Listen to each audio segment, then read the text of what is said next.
चलित वर्ष मैट्रिक परीक्षा उत्तीर्ण करथिबा छात्र छात्री ऑनलाइन रु डाउनलोड करि पारछन्ते तांकर मैट्रिक सर्टिफिकेट। एमितिरे जदि आपण वेब पोर्टल रे ऑनलाइन माध्यम रे आपनको सर्टिफिकेट डाउनलोड करि पारुनांती ताले आपण चाहिले आपणकर व्हाट्सएप जरिया रे भी मैट्रिक सर्टिफिकेट डाउनलोड करि परिबे। तबे केमिति कोन व्हाट्सएप रु डाउनलोड करिवे complete process step by step चलंतु देखिबा।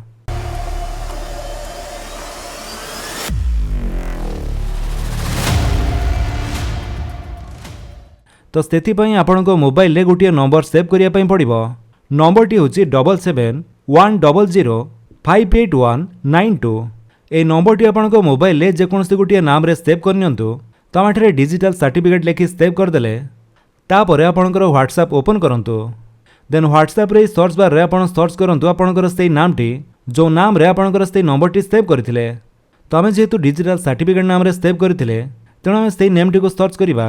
नहले भी आपण बीएससी ओडिसा लेके सर्च कला परे भी आसी जिवो। सर्च कला परे एठरे आपनको कॉन्टैक्ट्स रे सेही नंबरटी शो करिवो जोथरे कि हमरो board of secondary education Odisha रो लोगोटी रहिछि। तो आपण सिंपली सेहिथरे क्लिक करंतु तापरे आपनको सामने चैट बॉक्स टी ओपन हो जिवो। तो प्रथम एठरे मेसेज रे हाई लेखि सेंड करंतु।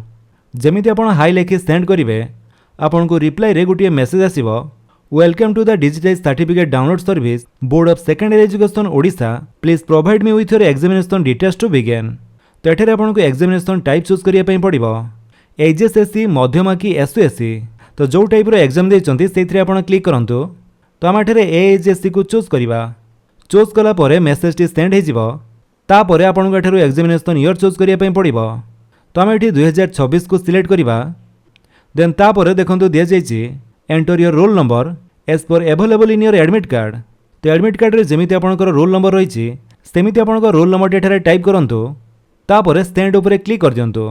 रोल नंबर टी टाइप करी जेमिति आपण सेंड उपरे क्लिक करिवे तापरे आपणकर डेट ऑफ बर्थ टी आपणको दवा पई पड़िबो।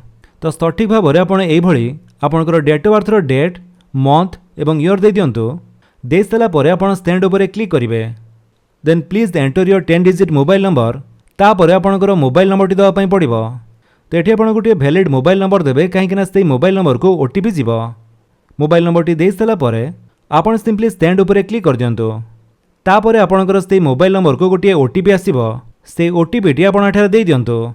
ओटीपी दे सारा परे से भली आपन सेंड उपरे क्लिक करंतु। ओटीपी दे जेमिति आपन सेंड करिवे तापरे किछि टाइम एठारे प्रोसेसिंग हेबो। देन तापरे आपनकर मैट्रिक सर्टिफिकेट रो पीडीएफ टी एठारे आसी जिवो। तो एठारे डाउनलोड उपरे क्लिक करी आपनकर से सर्टिफिकेट टी डाउनलोड करि परिबे एवं प्रिंटर जो अवेलेबल अच्छी यार प्रिंटआउट बाहर करें। तो मैट्रिक सर्टिफिकेट पीडीएफ टी आपंकर ओडिया और इंग्राजी बोथ लैंग्वेज रही किंतु आपंक name father's name date of birth school name passing year ए सब इंग्राजी दि जाइए। तो आपको एठारे 2टी पेज पीडीएफ मिल जाव। तो जोठारे प्रिंटर अवेलेबल अच्छी आपंकर ये 2टी पेज को गोटे सिंगल पेज रे बोथ साइड रे प्रिंटआउट बाहर करने पड़ो। मन रखु आपंकर रिजल्ट बाहर 7 दिन भितर आप मागणार सर्टिफिकेट को डाउनलोड करेंगे तापर आपंकर चार्जेस लगिबो। तो एमिति प्रोसेस रे आपण व्हाट्सएप जरिया भी आपनको मैट्रिक सर्टिफिकेट को डाउनलोड करेंगे। जदि आपन वीडियो भल लगे आप वीडियो को लाइक कर दियंतु आपन सांग भितर शेयर करी जणांतु। आ जदि आपण चैनल नुआ चैनल को सब्सक्राइब करी बेल आइकन दबाई ऑल नोटिफिकेशन कर दियंतु ताकि जेतेबेले वीडियो अपलोड करिवे आपण देखि परिबे। Thank you for watching.